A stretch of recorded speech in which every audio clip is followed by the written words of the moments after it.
So a year ago, I stood in front of the mirror in the bathroom doing my hair and realized something was really wrong. It wouldn't do what it used to do. And it didn't matter what type of products that I used. And trust me, I know what products to use since I did hair for 25 years. It didn't matter how I styled it, what type of brush I used, how much I let it air dry, any of those little styling tools I used. Something had changed, and I pretty much knew what it was just by looking at the amount of hair that I was pulling out of the drain every time I took a shower. So I guess this is a story of what was happening with my body at a time when I'm watching my dad's more than my own. For those of you who don't know me, my name is Heather, and this is Empty Nest Interrupted. And my dad moved in with me in January of 2025 with dementia, and I became his solo caregiver. So the last episode I talked about the financial part of caregiving. So this is more or less what it cost body-wise. And this haircut is not necessarily what I wanted to do with my hair. So I had diagnosed myself in about 4 seconds when I was seeing all the hair. I knew what it was. Caregivers are good at diagnosis because we do that all day long. So I knew what it was falling out from, and I still didn't do anything right away. I think because knowing that your hair is falling out from stress just becomes one more thing on the list that I had to worry about. I didn't want to focus on it because I didn't want to cause myself more stress than I was already under and just end up with more hair loss.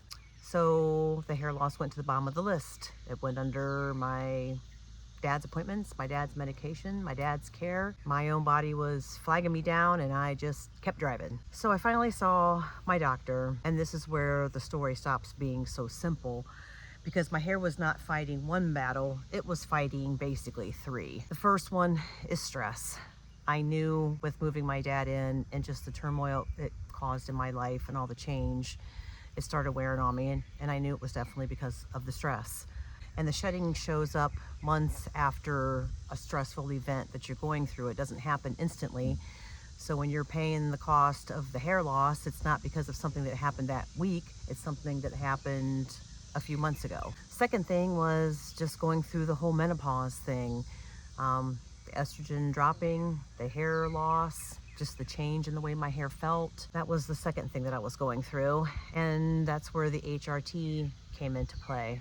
It started off with estrogen and progesterone, hoping that that would help stop some of the hair loss. So I started on that, noticed somewhat of a change, but then after a little while I decided to get on testosterone because I was noticing other changes. Sexual drive is not the same as you get older. It kind of goes down. And I was a little bit hesitant with testosterone because I was expecting possibly more hair loss with that, because that's what you read online. After a deeper dive on that, some people do not experience hair loss. I think it has to do with your body in the first place, but everybody's so different. I didn't know if I was going to end up getting more hair loss adding the testosterone, or if the testosterone would help. So basically was starting testosterone. I was damned if I do, I was damned if I don't, and it was a roll of the dice on whether or not I would get the hair growth back that I wanted. So, welcome to be a woman in midlife. Yay, it's lots of fun. So here's what I want you to understand about the haircut. I did not cut my hair because I gave up. I cut it just to keep from spending so much time in the mornings trying to fight with it, or wearing a hat every day, which I wear a hat a lot anyway. I was constantly pulling up in a ponytail. Of course, the ponytail was getting thinner, and I just thought, screw it, I'm just going to chop it off. So I guess we can add that to the tiny rebellion list of things that you do to try to take a piece of your life back. Is I chopped my hair off. And at first I was doing it myself because, of course, you know, that's what hairdressers do. When your hair starts pissing you off, you chop it off.